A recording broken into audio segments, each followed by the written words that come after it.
So, where do I start? So this week, in amongst working, just getting back we went on a big adventure and through Montana, Wyoming, and my next video was going to be about that adventure. But as life goes, there's always ups and downs, and we were stopped in our tracks because our beloved Coco passed away 4 days ago. And although this is an inevitable part of pet ownership, most pet owners, dog owners, never want to think about it because it's almost so devastating that you don't want to have to deal with it in your mind until you have to. Social media is, and my channel included, is all about, all the great stuff that happens in life. Staying at fancy hotels, going to lounges. But what is life really about? It is about those aspects of our life. And this is a lifestyle channel. And in thinking about continuing on with the other video, I just had to stop and put that one on pause because I thought this was an important video to actually make. And it's about grief, and I've had my fair share of grief. There's just something about a dog that they're so, as they say, unconditional love. My next video was going to be about that adventure, which Coco was a big part of, and we're so happy that she got to do that. In mourning Coco the day after, I took a day off for personal time and to really be retrospective of her life and just think about and daydream about her and meditate. Then looked at lots of videos and did lots of crying. I wanted to stop and make this because this is life. This is with all the fun and games that go on in our lives. And that, for those of us who have a YouTube channel and we show you aspects of it, there's lots of parts of life that we don't show you. I think it's important to talk about the grief and the grief steps that I went through because I thought, maybe this could help, and maybe this is a really niche video, and that's all right too. I thought that it was important to honor her, and it would be even therapeutic for me to go through as I speak to you about what I did for my process to help me, because the first couple of days, of course, I could hardly speak, but I feel like I did a very nice job for me in my mind of mourning Coco, and I'll take you through what I did. First of all, I want to say that it happened so quickly, and I think there's so much grace to that. She was so active, and even on the trip, it was 3 weeks ago that we were in some of these Sandpoint, Idaho, or Flathead Lake. She was just full of energy, and she was 14 years old. We had her for 14 beautiful years, and she was such a blessing and such a beautiful addition to our family. And even though the grief is so gut-wrenching and heartbreaking, I would do it again and again. And as I said to my family, I think the beautiful thing of having pets, however long you have them, and I think the reason why is so that we can have multiple pets. That's my belief, because they do add so much to our life.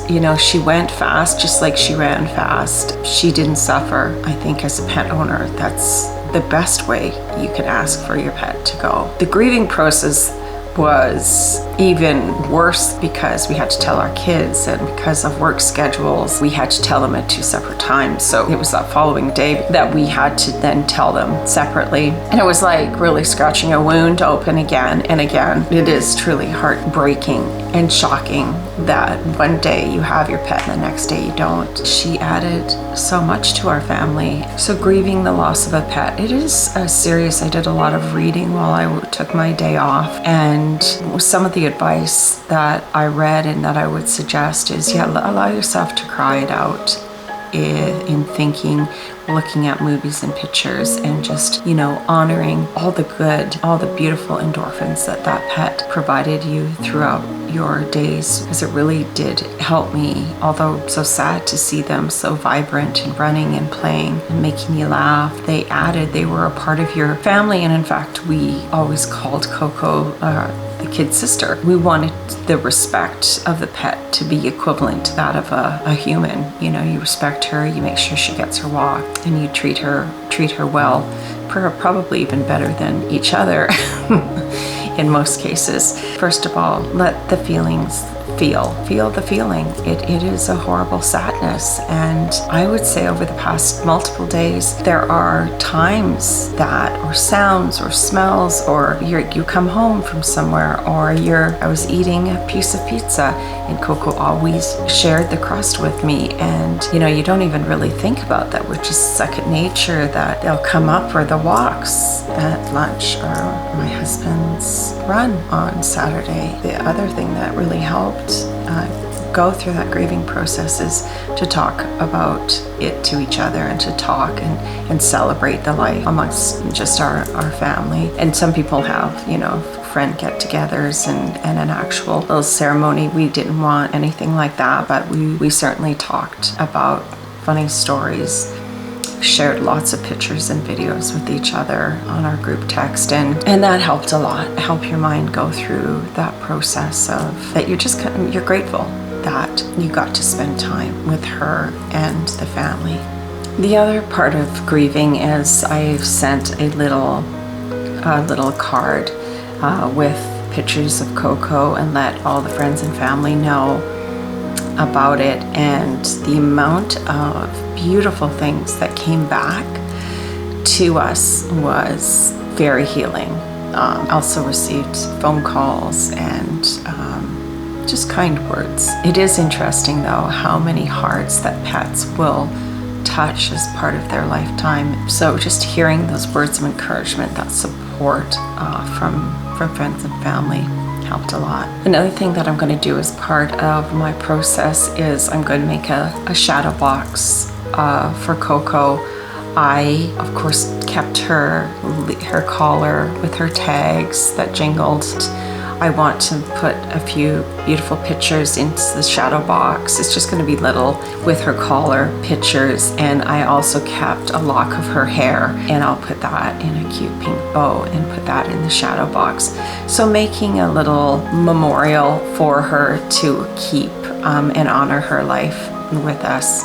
Another thing that we did to help us with the grief was to start removing at about 3 days out. We started removing all of the reminders of Coco, like even not like removing them right out of the house, but collecting her dishes, because we had water dishes in a few spots, and just cleaning them up and storing them. Even her bed that was beside our bed, we took it into the TV room, and now Pepe loves it. For me, I feel all right now. I feel like I have taken the time. I just didn't fill it with, keeping myself busy so I wouldn't think about it. I felt my feels. I honored Coco with my time and my pause and my full concentration. Certainly, if there's anyone out there that was interested in watching this video and you're still feeling like you have any depression, you should reach out and get a counselor to counsel me. And I have done that in the past for grief, and there's no shame in that game. Like, you reach out to professional help to talk things through. And with that, I'll close with a famous scene to one of the saddest but greatest dog movies that's ever been made, Marley and Me. And I'm certainly not going to watch that movie anytime soon. There's an extraordinary dialogue at the very end, and I'm going to read it. A dog has no use for fancy cars, big homes, or designer clothes. A waterlogged stick will do just fine. A dog doesn't care if you're rich or poor, clever or dull, smart or dumb. Give him your heart, and he'll give you his. How many people can you say that about? How many people can make you feel rare and pure and special? How many people can make you feel extraordinary?